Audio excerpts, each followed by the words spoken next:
This video is about monopoly, so we'll be looking at the characteristics and then analysing and evaluating the outcomes of this particular market structure.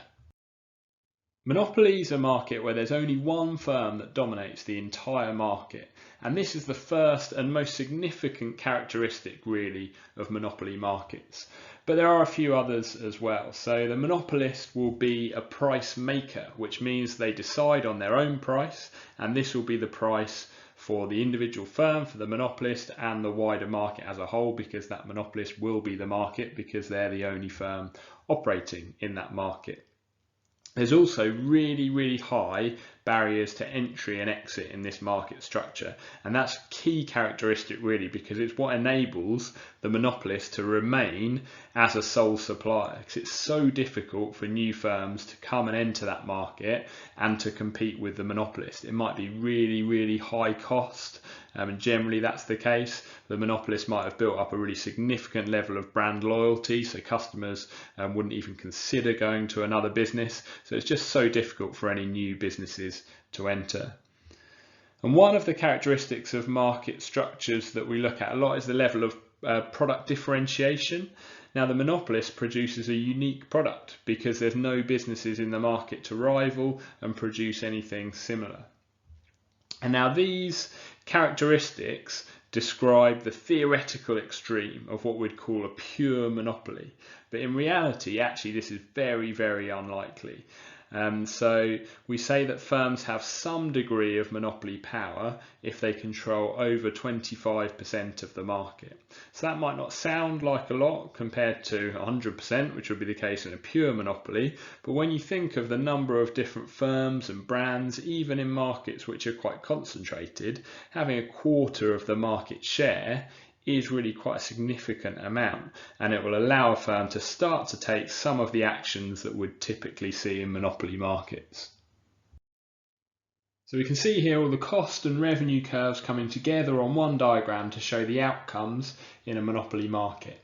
And in monopoly, as it's the only firm in the market, they'll face a downward sloping market demand curve. So that's our red demand curve here, which is equal to the average revenue.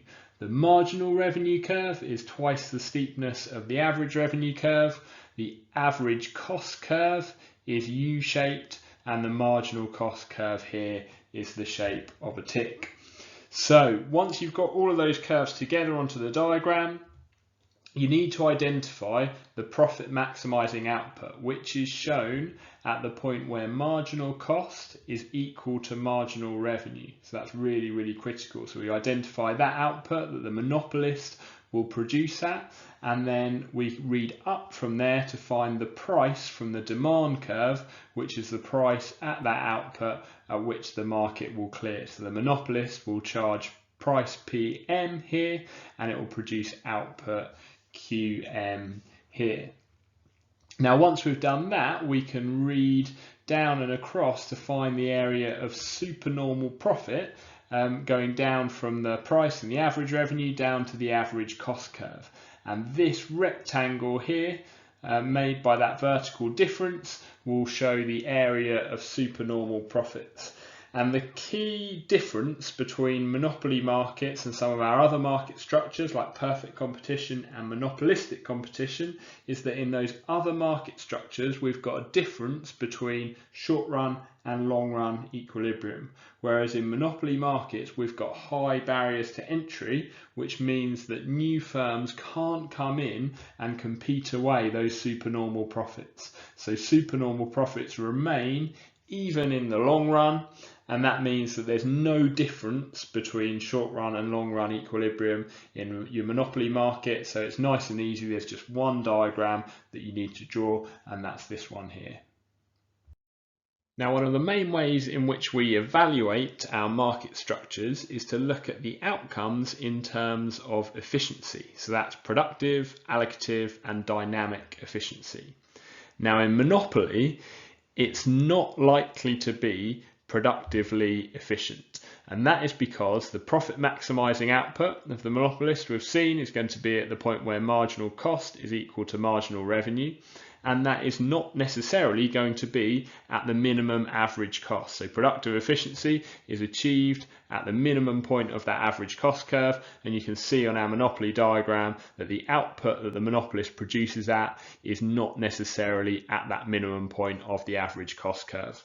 In perfect competition in the long run, if you remember, we have all of those curves, the marginal cost, the average revenue, all converging together at that same point to give us productive efficiency. In the monopoly market structure, that's not the case, so it's likely to be productively inefficient. In terms of allocative efficiency, it's definitely not going to be allocatively efficient because you can see the price charged is significantly higher than the marginal cost. The monopolist is the only firm in the market, and so they're going to produce, as we've said, at this output here, but then they're going to charge a much higher price, higher than the marginal cost. So for allocative efficiency, we're looking for price equal to marginal cost, not likely to be the case in monopoly markets. However, it is very likely that the monopolist is potentially going to achieve dynamic efficiency, and that is because this monopolist can earn supernormal profits even in the long run. So we've seen that area of supernormal profits there.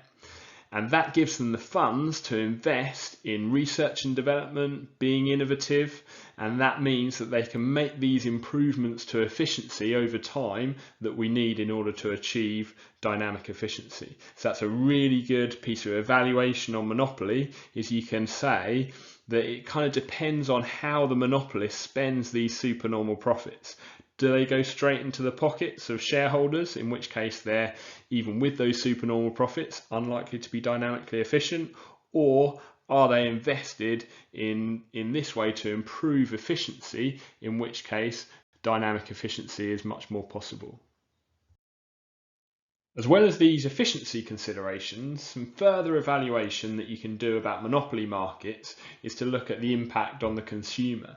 So the main reason why the Competition and Markets Authority exists is to regulate firms which have too much market power, because they then start to exploit consumers. And because the monopolist is the only firm in the market, the lack of competition means that they can charge a higher price and consumers don't get the choice they'd be able to access in a more competitive market with more firms to choose between. You can counter this, though, by discussing the benefits the monopolist might be likely to gain from economies of scale. So the monopolist by nature is going to be producing on a really, really large scale, and so they'll get those savings in terms of the cost per unit, which can then be passed on to the consumer, potentially in the form of lower prices as well. And there's a special case of natural monopoly where these economies of scale are going to be particularly likely.